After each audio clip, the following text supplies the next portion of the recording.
Assalamualaikum warahmatullahi wabarakatuh.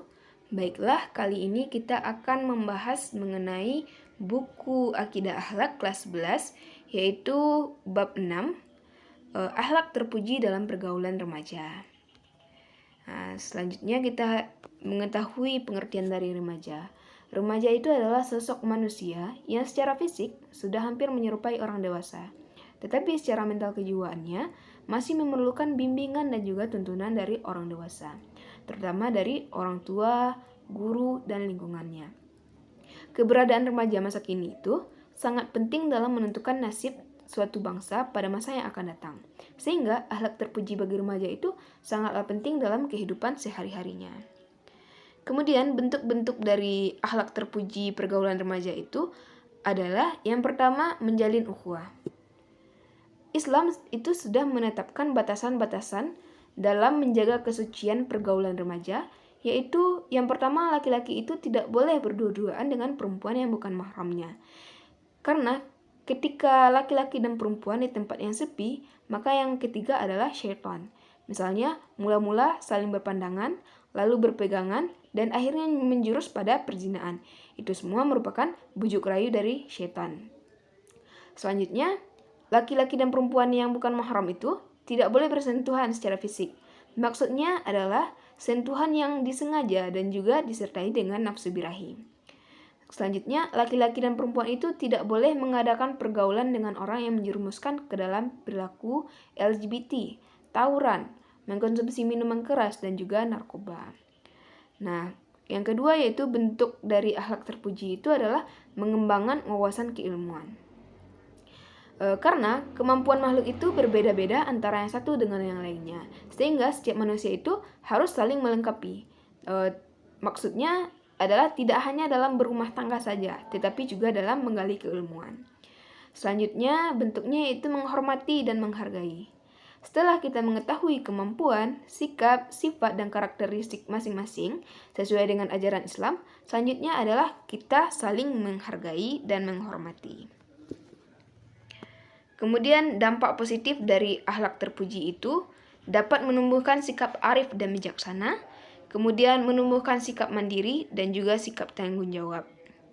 Sikap arif dan bijaksana ini dapat mendorong terbentuknya pribadi yang berwawasan luas, mempunyai tenggang rasa yang tinggi, serta bersikap hati-hati, sabar, dan santun.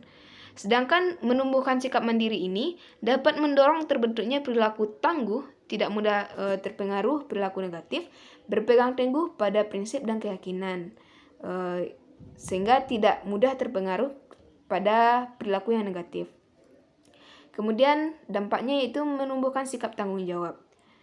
Tanggung jawab bagi remaja itu bisa mendorong terbentuknya pribadi yang mampu menegakkan kebenaran dan juga keadilan.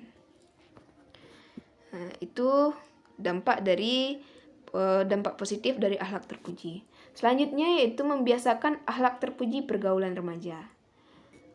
Akhlak terpuji ini bisa dibiasakan dengan cara menutup aurat, mengajak untuk berbuat kebaikan, mengisi waktu luang dengan kegiatan yang bermanfaat, serta menghormati orang yang lebih tua dan menyayangi yang lebih muda.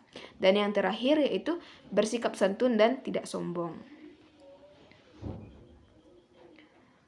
Selanjutnya, perilaku tercela dalam pergaulan remaja. Yang pertama adalah pergaulan bebas atau free sex.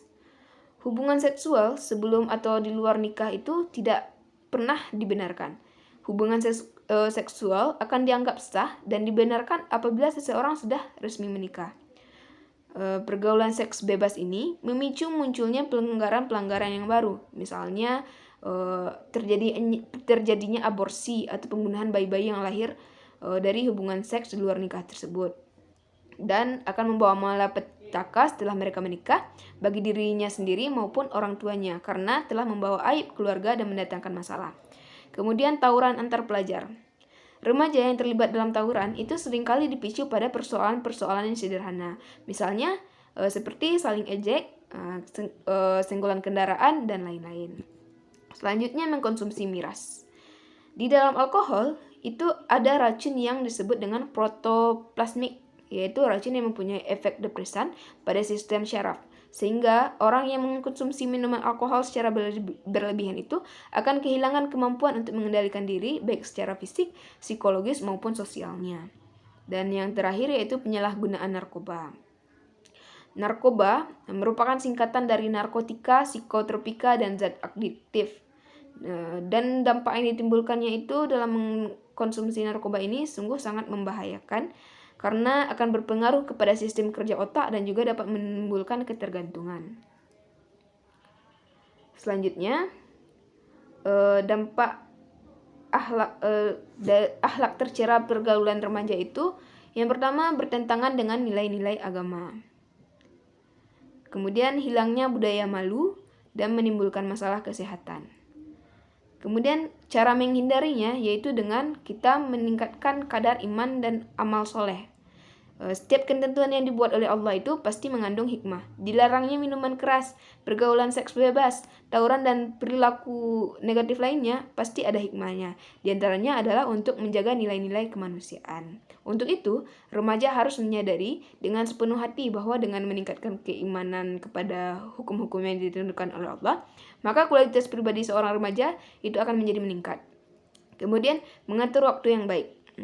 Allah Subhanahu wa Ta'ala di dalam Al-Quran banyak bersumpah dengan menggunakan kata yang menunjukkan kepada waktu. Misalnya al-as, al-lail, ad-duha, dan lain-lain. Ini menunjukkan bahwa umat Islam itu harus memperhatikan waktu. Remaja juga harus menggunakan kesempatan yang ada. Jangan sampai menunda-nunda suatu pekerjaan yang seharusnya dapat diselesaikan atau dengan menyia-nyiakan kesempatan yang ada. Selanjutnya yaitu dengan meningkatkan kualitas akhlak dan etika bergaul. Karena manusia itu merupakan makhluk sosial sehingga dalam kehidupannya pasti membutuhkan manusia yang lain. Nah, itu dia pembahasan kita kali ini. Assalamualaikum warahmatullahi wabarakatuh.